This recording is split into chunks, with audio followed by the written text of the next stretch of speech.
In the time before Israel had kings, God raised up judges to lead and deliver his people. These were mighty men and women, chosen to guide Israel through trials and oppression.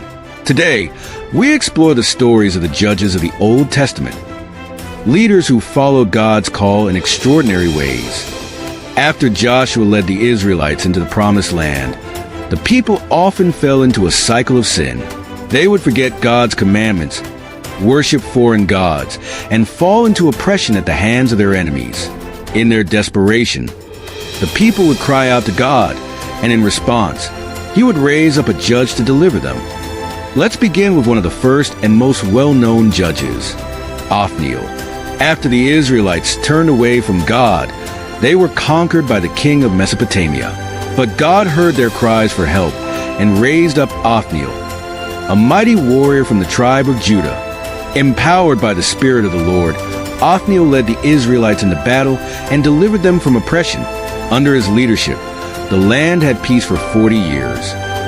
One of the most remarkable judges was Deborah, a woman of great wisdom and courage.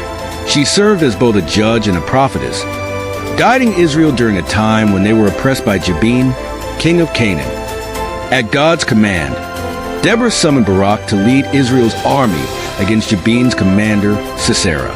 Though Barak was hesitant, Deborah encouraged him with the promise of God's victory. In a miraculous battle, Israel defeated Sisera's forces, and Sisera himself was killed by a woman named Jael.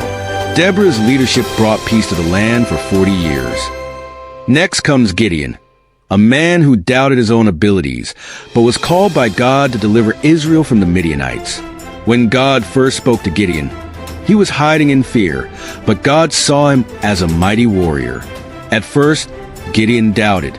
He even asked for a sign, laying out a fleece and asking God to make it wet with dew while the ground stayed dry.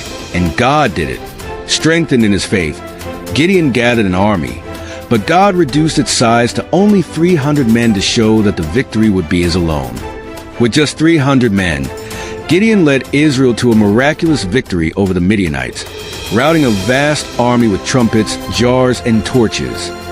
One of the most famous judges of all was Samson, known for his incredible strength, which came from his Nazirite vow and his long hair. Samson was chosen by God to deliver Israel from the Philistines, but he struggled with personal weaknesses and temptations. Despite his flaws, Samson performed great feats of strength, including killing a lion with his bare hands and defeating an entire army with the jawbone of a donkey. However, his downfall came through his relationship with Delilah, who betrayed him by cutting his hair, leading to his capture by the Philistines.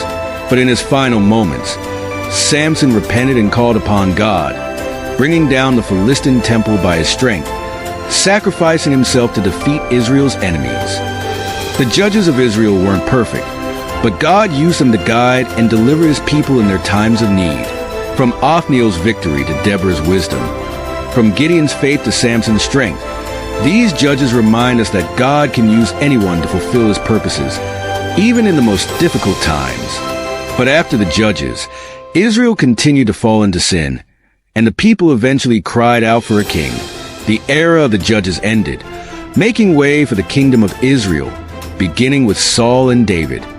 Thank you for watching. To learn more about the incredible stories of the Old Testament, make sure to explore the book of Judges and stay tuned for more inspiring biblical stories. Don't forget to like, subscribe, and share for more insights into the Bible's greatest heroes and lessons.